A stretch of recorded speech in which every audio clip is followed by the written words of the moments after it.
हम लोग श्रीमद् भागवतम के तीसरे स्कंद के छठे अध्याय के पांचवें और छठे श्लोक को आप आज देख रहे हैं।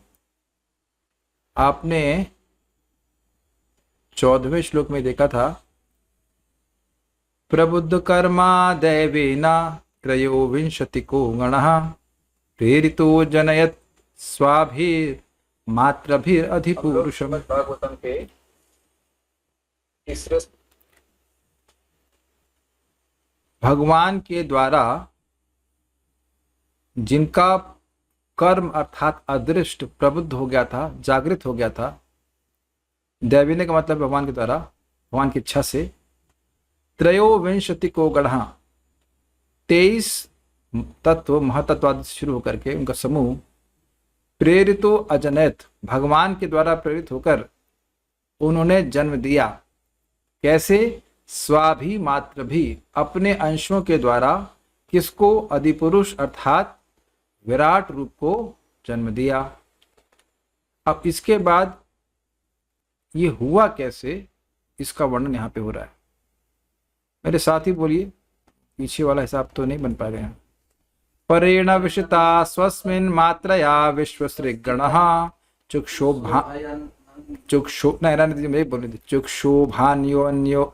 चुक्षोभान्योन्यमासाद्य यस्मिन् लोकश्चराचरः। फिर से बोलते हैं, परेण विशिता स्वस्मिन् मात्रया विश्वसृगणः चुक्षोभान्योन्यमासाद्य यस्मिन् लोकाश्चराचरः। परेण विशिता स्वस्मिन् मात्रया विश्वसृगणः चुक्षोभान्योन्यमासाद्य यस्मिन् लोकाश्चराचरः।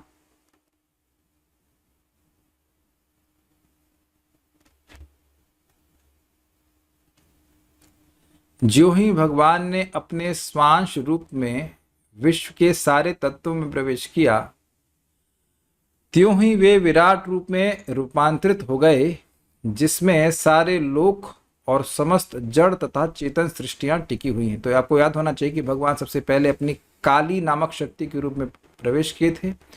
तत्वों को उन्हें संयोजित करने का कार्य किया, एक साथ लाने का कार्य किया, और उसके बाद स्वांश अर्थात परमात्मा के रूप में भगवान प्रवेश किए, और उसके बाद विराट रूप की सृष्टि हो गई। शब्द देखिए, विश्वसृग गणः, तोड़ेंगे इसको, विश्वसृग गणः, विश्व की सृजना करने वाले, विश्व सृष्टि के महाभूत आदि 23 तत्व गण, जिन तत्वों के समूह से विश्व की सृष्टि हो गई होती है, उसको कहते हैं विश्वसृग गणः। ठीक है। सस्मिन, स्वतः, अपने आप। परेणा, परेणा मतलब परमेश्वरेणा, परमेश्वर के द्वारा। मात्रया, अपने अंश के द्वारा। तो देखिए, भगवान पूर्णतः अपनी सारी शक्ति को उसमें निवेशित नहीं किए। किंचित मात्र, सुना आपने शब्द, किंचित मात्र मतलब थोड़ा अंश। तो मात्रया मतलब भगवान पूर्णतः नहीं, अपने कुछ अंश से, कुछ अपनी अंश की शक्ति से के द्वारा विशतः प्रवेश किए जाने पर, यानी कि जो महतत्वादि थे उनमें पहले भगवान की काली यानी दुर्गा शक्ति का प्रवेश हुआ, और उसके बाद भगवान अपने अंश से उसमें प्रवेश किए। तब क्या हुआ? अन्योन्यम आसाद्य, अन्योन्य मतलब एक दूसरे से आसाद्य शक्ति प्राप्त किए। आकाश से अग्नि, अग्नि से वायु, वायु से, ऐसे आपस में एक दूसरे से शक्ति प्राप्त किए, और चुक्षोभ स्थूल ब्रह्मांड के रूप में रूपांतरित हो गए। चुक्षोभ का मतलब होता है रूपांतरित हो गए। तो यहाँ स्पष्ट किया जा रहा है कि स्थूल ब्रह्मांड के रूप में रूपांतरित हो गए। ये सारे तत्व अलग अलग थे और ब्रह्मांड एक साथ नहीं आ रहा था। अब भगवान जब प्रवेश कर गए इसमें, तो यह अपने आप को परिवर्तित किए स्थूल ब्रह्मांड के रूप में। ये जितने तत्व थे, जिस ब्रह्मांड में, यस्मिन जिसमें का अर्थ है जिस ब्रह्मांड में, चराचर लोकः, चर अचर समस्त लोक अवस्थित हैं। चर का मतलब चलने वाले, अचर मतलब नहीं चलने वाले, स्थावर। यानी कि ये तो स्पष्ट हो गया। चुक शोभ का मतलब, अरे शुद्ध होने का मतलब क्या था? रूपांतरण हो जाना, ट्रांसफॉर्मेशन हो जाना। तो वही बात बोले, वह रूपांतरित हो गए, लेकिन स्पष्ट किया गया किस रूप में रूपांतरित हो गए? स्थूल ब्रह्मांड के रूप में रूपांतरित हो गए।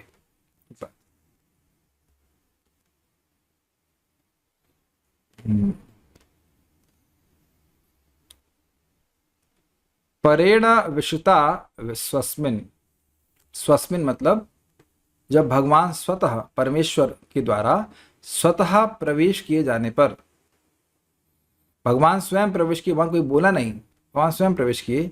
कैसे? मात्रया विश्व सृगणा, मात्रया का मतलब किंचित मात्रा के द्वारा, थोड़ा भगवान अपने अंश से प्रवेश किए।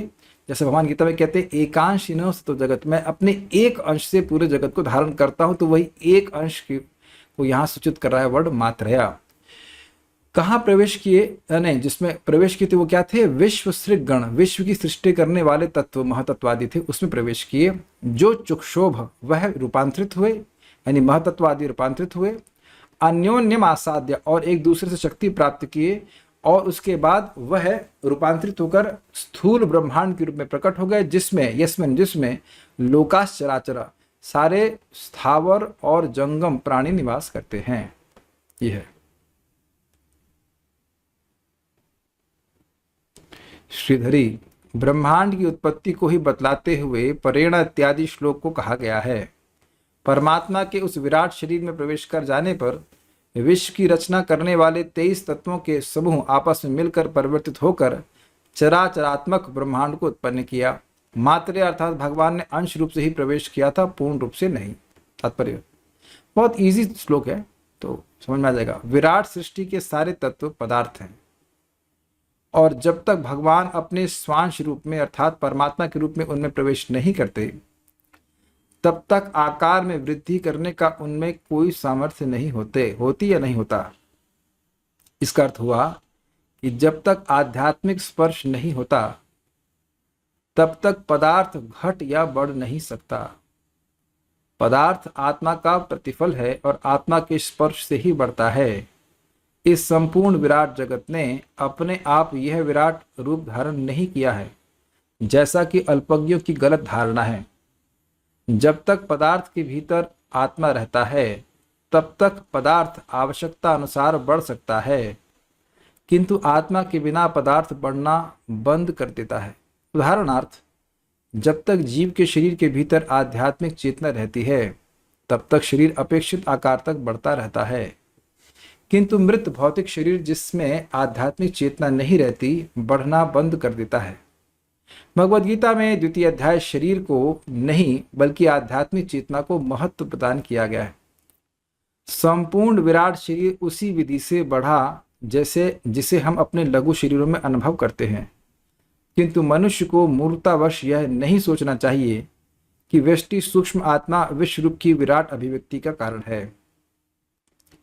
विश्व रूप को विराट रूप इसलिए कहा जाता है क्योंकि भगवान अपने स्वांश रूप में इसके भीतर होते हैं। अब देखिए, ये तात्पर्य तो आपको बहुत सिंपल सा लगता होगा, लेकिन एक बहुत महत्वपूर्ण बात प्रभुपाद यहाँ पे कह रहे हैं कि सृष्टि के पीछे एक जीवित व्यक्ति है और वह है भगवान। पदार्थों से सृष्टि नहीं होती है, पदार्थों का उपयोग करके भगवान सृष्टि करते हैं, एक बात। दूसरा बात, आप देखिए कि इस जगत में भी जब स्त्री और पुरुष का संयोग होता है तो हमेशा संतान की उत्पत्ति नहीं होती है। प्रभुपाद समझाते हैं, जब उसमें उस विशिष्ट आत्मा का प्रवेश होता है जिसको उस माता और पिता से देह प्राप्त होना था, तब वह देह बढ़ता है। आजकल लोग अबॉर्ट कर देते हैं बच्चे को, तो ऐसा सोचते हैं जैसे कोई प्रोग्राम को अबॉर्ट किया है। It's not a program, it's a conscious living entity. ये सिंपल सी बात है। और दूसरा इसका जो एप्लीकेशन है वो सीखना है। काश हम सीख जाएं। इस जगत में बहुत बार ये न्यूज़ आती है, इतने लोग मरे, इतने लोगों को मार दिया गया, लेकिन भगवान बड़ा स्पष्ट रूप से कहते हैं कि जो व्यक्ति सोचता है कि मैंने मारा है और जो व्यक्ति सोच रहा है कि मैंने मार दिया है, वो दोनों में ही अज्ञान व्याप्त है। यह वेति हंतम यह वेति एनम हंतारम हंतिम। लोग भूल रहा हूं, जो ऐसा सोचता है कि मैं मारने वाला हूं या कोई सोच रहा है कि मैं मर गया हूं, वो दोनों ही अज्ञान में है। क्योंकि आत्मा कभी देह के नष्ट होने से नहीं मरती है। ये सिंपल सी बात है। आप कहेंगे इसमें कौन सी बड़ी बात आप बता रहे हैं? बड़ी बात है, क्योंकि व्यक्ति अपना पूरा जीवन देह को पोसने में ही लगाते हैं। अगर वो भक्ति नहीं करते, भगवान के बारे में नहीं सुनते, जितनी चिंताएं हैं वह देह के संबंध में ही हैं। जबकि देह चिंतनीय नहीं है, शोचनीय है। तो विचार कीजिएगा, देह चिंता का विषय नहीं है, शोक का विषय है। I hope it is get sinking in. देह चिंता का विषय नहीं है, शोक का विषय है, और दोबारा देह प्राप्त करना और शोक का विषय है। और यही बात आगे 5वें अध्याय में बताई जाएगी। पराभवस्तावदबोध जातः यावन्न जिज्ञासतमात्म तत्वम। व्यक्ति को पराभव, हार ही प्राप्त होती। पराभवस्तावद अबोध जाता, जब तक व्यक्ति अबोध रहता है। किस संबंध में? यावन्न जिज्ञासतमात्म तत्वम, जब तक वह आत्म तत्व की जिज्ञासा नहीं करता। बहुत अच्छा एक श्लोक भेजा गया है। य एनम वेति हंतारम यश्चैनम मन्यते हतम उभौ तौ न जानीतो नायम हंति न हन्यते। 2.19 बहुत अच्छा श्लोक है। य एनम वेति हंतारम यश्च एनम मन्यते हतम। कोई अगर सोच रहा है कि वह उसको मारने वाला है, मत डालूंगा तुमको मैं मार डालोगे? अच्छा मार डालो। इस पे हमको याद आता है कि सोक्रेटस एक फिलोसफर हुए, तो वहां के राजा ने उनको प्राण दंड दिया, कहा कि तुम मारे जाओगे। तो अच्छा, तो उनको मारने के लिए लोग आए और उनको जहर का प्याला दे रहे थे, या कोई कहते भाला मार रहे थे, जो भी रहा हो। तो वो थोड़े ज्ञानी व्यक्ति थे, तो कहे कि तुम मान नहीं रहे हो बात, तुमको आज मृत्यु दंड दिया जा रहा है, तुमको मारा जा रहा है। तो कहते अच्छा मारने आए हो, पहले पकड़ो और फिर तुम मारने का प्रयास करो। This quite interesting, he was so realized. भले उसको ये नहीं पता था कि वह कृष्ण का सेवक है, लेकिन आत्मा का रियलाइजेशन उसको था। दैट इज कॉल्ड ज्ञानी। उभौ तौ न जानितो नायम हंति न हन्यते। दोनों ही लोग नहीं जान रहे हैं कि कोई भी ना तो मार रहा है ना कोई मर रहा है, केवल देह का परिवर्तन होता है। ऑब्वियसली इसका मतलब ये नहीं कि हम लोगों को मारते फिरें या लोगों की देह को नष्ट करते फिरें, उसका पाप लगता है, लेकिन अज्ञान है। तो इसी तरह से कह रहे हैं, जैसे हम सूक्ष्म लेवल पर सोच रहे हैं कि ये देह है और देह के कारण हम जीवित हैं, उसी प्रकार से लोग सोच रहे हैं कि भौतिक ब्रह्मांड किसी पदार्थ के द्वारा आया। और ये जो लोग सोच रहे हैं उनके बारे में लोग यह सोचते हैं कि वो साइंटिस्ट हैं। सो उस पर प्रपात को ठाराघात कर रहे हैं। बिल्कुल स्पष्ट भागवतम के द्वारा स्पष्ट समझ में आ रहा है कि जीवात्मा है, भगवान है, जिसके द्वारा जगत की सृष्टि हो रही है और पूरा कंट्रोल में है, कण कण में है वो। This how it is there. Next, अब हुआ क्या? अब एक प्रश्न किया जा रहा है कि भाई प्रलय के बाद और सृष्टि नहीं होती है तो जीवात्माएं कहाँ रहती हैं? तो बड़ा स्पष्ट समझ में आ रहा है इस श्लोक के द्वारा। हिरण्यमय सह पुरुष, मैं बोलो केवल, हिरण्यमयः स पुरुषः सहस्र परिवत्सरान् आंडकोश वासाप्सु सर्वसत्वोपबृंहितः। हिरण्यमयः स पुरुषः सहस्र परिवत्सरान् आंडकोश वासाप्सु सर्वसत्वोपबृंहितः। विराट पुरुष जो हिरण्यमय कहलाता है, यानी कि स्वर्णमय, ब्रह्मांड के जल में 1000 दैवी वर्षों तक रहता है और सारे जीव उसके साथ शयन करते रहे। तो एक बार यह भी प्रश्न आया था कितने समय तक विराट पुरुष सोते रहे, तो किसी ने प्रश्न किया था। तो भाई आप देख लीजिए कितने समय तक सोते रहे। 1000 मनुष्य के वर्षों के अनुसार नहीं, 1000 दैवी वर्ष। 1000 मनुष्य के वर्ष कुछ होते ही नहीं है। यद्यपि हो सकता हो कि आप सोचते हो कि अगर हमारी उम्र 80 साल है तो बहुत लंबी है। It is nothing, it is peanuts, कुछ भी नहीं है। मनुष्यों के 1000 साल भी कुछ नहीं होता, और यहाँ 1000 दैवी वर्षों की बात हो रही। उतने समय तक भगवान जीवात्माओं को प्रसुप्त अवस्था में लेकर सोते रहे पानी के ऊपर। अब कुछ होगा कि भाई लोग पूछेंगे ये कौन से भगवान है, उनकी व्याख्या मैं भी करूंगा। सह हिरण्यमय पुरुष, वह विराट रूप धारण करने वाले गर्भोदकश विष्णु। अब भक्त कंफ्यूज हो जाएंगे, अरे अभी तो कहा कि विराट रूप भौतिक है और ये गर्भोदक्ष विष्णु कहाँ से आ गए? उनका शरीर तो स्पिरिचुअल है, आ जाएगा ना मन में। तो देखिए हमारी तो ये अंडरस्टैंडिंग है सिंपल सी। देखिए नियामक के रूप में भगवान कौन है? विष्णु, भगवान विष्णु। तो महाविष्णु भगवान अपने आप को विस्तारित करके हर ब्रह्मांड में प्रवेश करते हैं, उनका नाम है गर्भोदकश विष्णु। और वही भगवान विष्णु अपने आप को विस्तारित करते हैं हर कण में, उसका नाम है क्षीरोदकश विष्णु। तो उनके रूप की धारणा की जाती है इस ब्रह्मांड के रूप में, वह ये ब्रह्मांड नहीं है। भगवान गर्भोदकशय विष्णु ये ब्रह्मांड नहीं है, यद्यपि ब्रह्मांड उनसे अलग भी नहीं है, लेकिन पॉइंट इज दैट कि ऐसी धारणा की जाती है कि जितने लोक लोकांतर है, पाताल लोक से लेकर ब्रह्मलोक तक, वह इन भगवान विष्णु के चरण है, थाइज हैं, ऐसे करके धारणा की जाती है। तो इसीलिए इंटरचेंजेबली इन शब्दों का उपयोग किया जा रहा है, क्योंकि विराट पुरुष किसी को लेकर नहीं सोया था। अगर आप भौतिक तत्वों की बात करें तो वो किसी को लेकर नहीं सोया, लेकिन हाँ ये बात सत्य है कि जीवात्मा सृष्टि, ब्रह्मा जी की सृष्टि से पहले गर्भोदक्षा विष्णु के शरीर में निवास करती है। देखिए पहले बात क्या थी, एकदम जब प्रलय हो गई थी और कोई सृष्टि नहीं हुई थी, तत्व की सृष्टि भी नहीं हुई थी, सारी जीवात्माएं भगवान महाविष्णु के शरीर में निवास करती हैं, जो बद्ध आत्मा है। अब जब अलग अलग ब्रह्मांडों की सृष्टि हो गई है, तब भगवान गर्भोदक्षा विष्णु के रूप में अपने आप को हर ब्रह्मांड में विस्तारित करते हैं और कुछ सेट ऑफ जीवों को लेके जाते हैं। महाविष्णु में रहने वाले सभी जीवात्माओं को अलग अलग भगवान गर्भोदक्षा विष्णु में रख दिया जाता है और वो उनको लेकर ब्रह्मांड में शयन करते हैं। यह श्लोक का मतलब है। ठीक है।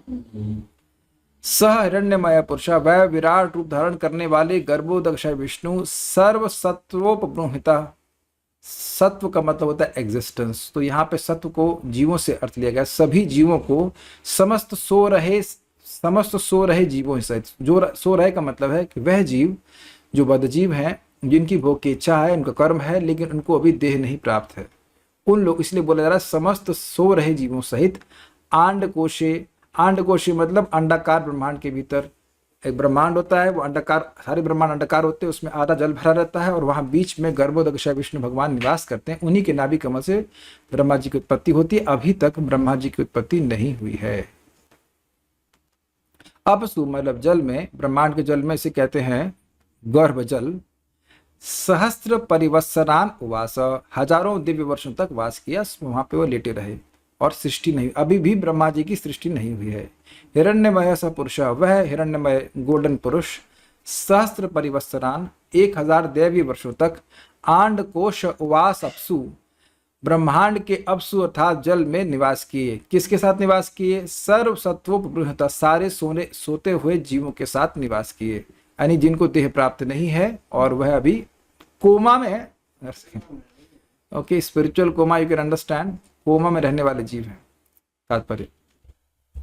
एक प्रश्न इससे पहले तो कोमा में रहने देते ना, क्या ये देह दे रहे हैं और देह के बाद इंद्रियों को संयमित करो, ये करो, वो करो। अगर मान लीजिए किसी के बच्चा को पूछे आपका बच्चा क्या कर रहा है, कोमा में है, तो क्या ये कोमा में होना बहुत अच्छी बात है? बड़ी दुख की बात है ना। आदमी जागृत होता है तो कुछ कार्य करता हुआ अच्छा लगता है। अब बात माने या ना माने, लेकिन कम से कम कोमा से तो अच्छा लगता है ना, है ना, कोई उसमें विद्रोह तो नहीं है। बच्चा बात माने या ना माने, लेकिन कोमा में चला जाए तो दुख लगता है कि नहीं लगता? तो भगवान कह रहे हैं कि इतने सारे जीव कोमा में अच्छा नहीं है, फिर भी भगवान को कोमा में लिए हुए लेटे रहे। भगवान कोमा में नहीं है, हम लोग कोमा में, स्पिरिचुअल कोमा। तात्पर्य, जब भगवान गर्भोदक्षाई विष्णु के रूप में प्रत्येक ब्रह्मांड में प्रविष्ट हो गए तो आधा ब्रह्मांड जल से भर गया। अब प्रश्न ये है कि वो जल कहाँ से आया? वो जल भी भगवान गर्भोदक्षाई विष्णु से ही आया, उन्हीं का पसीना। अब क्या पसीने में स्नान कर, पसीने में लेटे? भाई देखिए, हमारे पसीने और भगवान विष्णु के पसीने में बड़ा अंतर है। हमारे पसीने तो हम बिल्कुल छूना भी नहीं चाहेंगे, वो हटा देते हैं, पोंछ देते हैं, और उसमें नमक होता है। लेकिन भगवान का पसीना दिव्य है, उसको यहाँ के पसीने की तरह नहीं सोचना चाहिए। लोकों, बाह्य, आकाश इत्यादि की विराट अभिव्यक्ति जो हमें दृष्टिगोचर होती है, मतलब ये जो ब्रह्मांड हमें दिखता है, पूर्ण ब्रह्मांड की केवल आधी है। ये समझ में आया? Well, I am using a prop, I mean 1 second. Well, this is good. इसको पूरा आधा भर दो तो बड़ा बिल्कुल बढ़िया प्रॉप बन जाएगा, बहुत बढ़िया प्रॉप बनेगा। आधा भर दीजिए, आधा ही भरना, उससे ऊपर नहीं जाना चाहिए। तो हम सिखाएंगे कि क्या था, और ये इसी क्लास के अंदर आ जाना चाहिए वापस। Don't make it too late. Point is, ब्रह्मांड आधा भरा रहता है और उसके बाद भगवान गर्भोदक्षा विष्णु की, जो कि ब्रह्मांड के आधे जल में निवास कर रहे होते हैं, उनके नाभि से एक कमल उत्पन्न होता है। तो नाभि से जो कमल उत्पन्न हो रहा है, उसकी जो डंडी है, उसमें सारे ही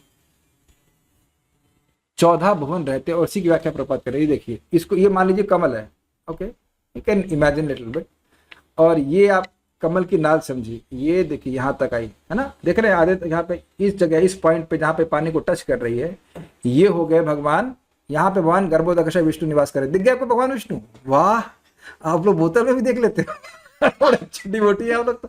एनीवेज, तो बोतल में पानी जहाँ पे ये नाल टच कर रही है, वहां पे आ गए गर्भोदक्षा विष्णु भगवान, और उनके नाभि कमल से, ये जो कमल है कि कमल की नाल है, और ये है जो उसका ऊपर वाला पॉइंट है, इसको मान के लीजिए कि कमल है। तो ये हो गया ब्रह्मलोक, और इसके जो नाल, इसके अंदर सारे के सारे प्लैनेट्स हैं, ये अर्थ है। तो जो ब्रह्मांड है उसका नीचे वाला भाग तो पानी से ही भरा हुआ है, ये प्रपात कह रहे हैं। तो जो आपको दृष्टिगोचर हो रहा है, जो भी दिख रहा है, बड़ा जादुई है कि जो भी ब्रह्मांड आप रात्रि में देखते हो वो सब उस कमल नाल के बीच में ही है, अंदर ही है। Very surprising. अभिव्यक्ति के पूर्व तथा ब्रह्मांड के भीतर विष्णु के प्रवेश करने के बाद 1000 दैवी वर्षों तक की अवधि होती है। उस वक्त भगवान रेस्ट करते हैं। महतत्व के गर्भ में प्रविष्ट किए गए सारे जीव सभी ब्रह्मांडों में गर्भोदकाशायी विष्णु के अवतार के साथ विभाजित हो जाते हैं, और वे भगवान के साथ तब तक शयन करते रहते हैं जब तक ब्रह्मांड का जन्म नहीं हो जाता। तो थोड़ा समझिए इस बात को। जब प्रलय होती है, महाप्रलय, जिसमें सारे ब्रह्मांड नष्ट हो जाते हैं, तो सारे जीवात्मा भगवान महाविष्णु में निवास करते हैं। जब भगवान दोबारा सृष्टि करते हैं तो विभिन्न ब्रह्मांडों की सृष्टि होती है, और जब ब्रह्मांड की सृष्टि हुई है और ब्रह्मा जी की सृष्टि नहीं हुई है, तो उस समय ब्रह्मांड के एक सेट ऑफ बद्ध जीव भगवान गर्भोदकशायी विष्णु के शरीर में निवास करते हैं। ठीक है। उसी प्रकार हम समझ सकते हैं, जब ब्रह्मा जी सोने चले जाते हैं तो एक ब्रह्मांड के जीव वापस गर्भोदकशायी विष्णु में ही प्रवेश कर जाते हैं। फिर ब्रह्मा जी की जब दिन आता है और फिर वो सृष्टि करते हैं, फिर दे देते हैं, तो उसी ब्रह्मांड के जीव फिर से शरीर प्राप्त करने के लिए ब्रह्मा जी के द्वारा प्रकट हो जाते हैं। ये सारा सीक्वेंस उम्मीद है कि समझ गए आप। ब्रह्मांड के भीतर ब्रह्मा ही प्रथम जीव होता है, और अन्य सारे देवता तथा जीव उन्हीं से जन्मते हैं, यानी कि हमारे देहों को ब्रह्मा जी प्रकट करें। मनुष्य जाति के आदि पिता मनु हैं, अतएव संस्कृत में मानव जाति मनुष्य कहलाती है। विभिन्न शारीरिक गुणों वाला मानव विभिन्न लोकों में विभाजित किया जाता है। इसका क्या मतलब हुआ? मतलब अलग अलग लोकों में अलग अलग गुणों के अनुसार मनुष्य रहते हैं। श्लोक समाप्त, क्लास समाप्त। और कोई प्रश्न है? रात्रि में मतलब रात को प्रवेश करता है। I don't know what you want to say about रात्रि। ब्रह्मा जी की रात्रि, देखिए, हाँ वही ब्रह्मा जी की रात्रि। Stop here. श्रीमद् भागवतम की जय, श्रील प्रभुपाद की जय, निताई गौर प्रेमानंदे।